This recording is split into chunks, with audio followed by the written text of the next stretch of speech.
Bonjour, donc aujourd'hui nous allons voir un exercice résolu sur les configurations du plan. Donc voici l'exercice. Nous considérons donc 4 points ici. Et vous remarquerez que ces 4 points ont des coordonnées particulières, c'est-à-dire ce sont soit des grands nombres, soit des nombres qui ne tombent pas, en fait, comme des multiples de 10 ou des multiples de 5. Donc, première question, calculer les coordonnées des vecteurs AB et DC. Donc, je rappelle que pour calculer les coordonnées d'un vecteur, ce sont les coordonnées du point d'arrivée moins les coordonnées du point de départ. Donc ici, en ce qui concerne le vecteur AB, donc j'ai fait XB moins XA, donc moins 307, moins 407. Attention, moins par moins, donc ça va faire plus. Moins 307 plus 407, ça fait bien 100. Ensuite, YB moins YA, donc 4 moins 102 moins 98. Donc ça, c'est pour les calculs du vecteur AB. Ensuite, ici, en ce qui concerne le deuxième vecteur DC, j'ai pris donc XC moins XD, 151 moins 51, et moins 90 moins 8. J'obtiens donc ici, excusez-moi, 151 moins 51, donc 100,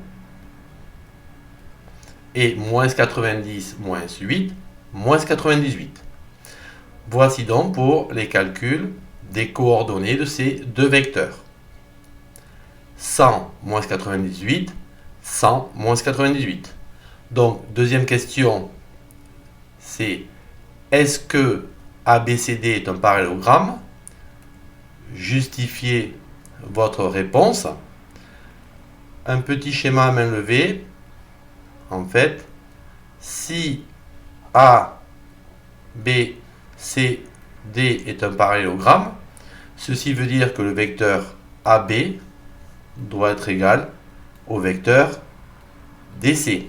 C'est-à-dire, ce vecteur ici doit être égal à ce vecteur-là. Donc, d'après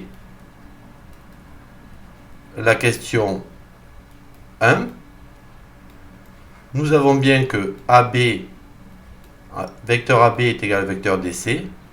Donc, oui, ABCD est un parallélogramme. Dernière question, déterminer les coordonnées du point H telles que DBHC soit un parallélogramme.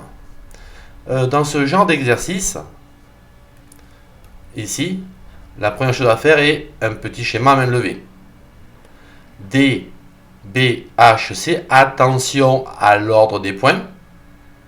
DBHC, ceci est bien le nom du parallélogramme.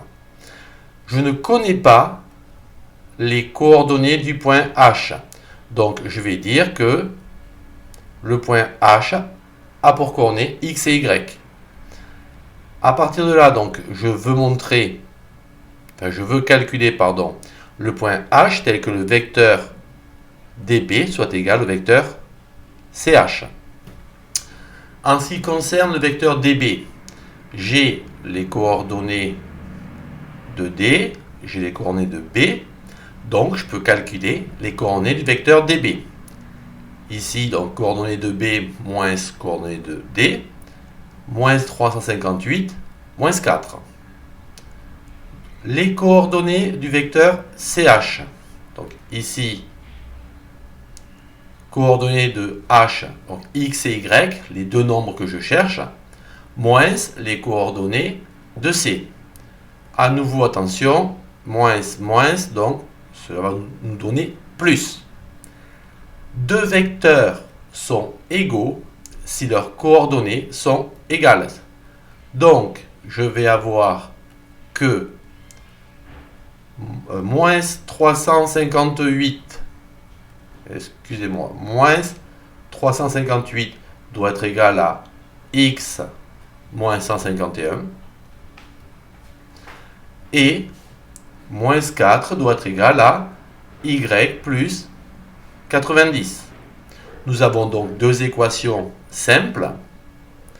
Nous trouvons donc que x est égal à moins 207 et y est égal à moins 94. Donc, voilà, c'était tout pour ce petit exercice.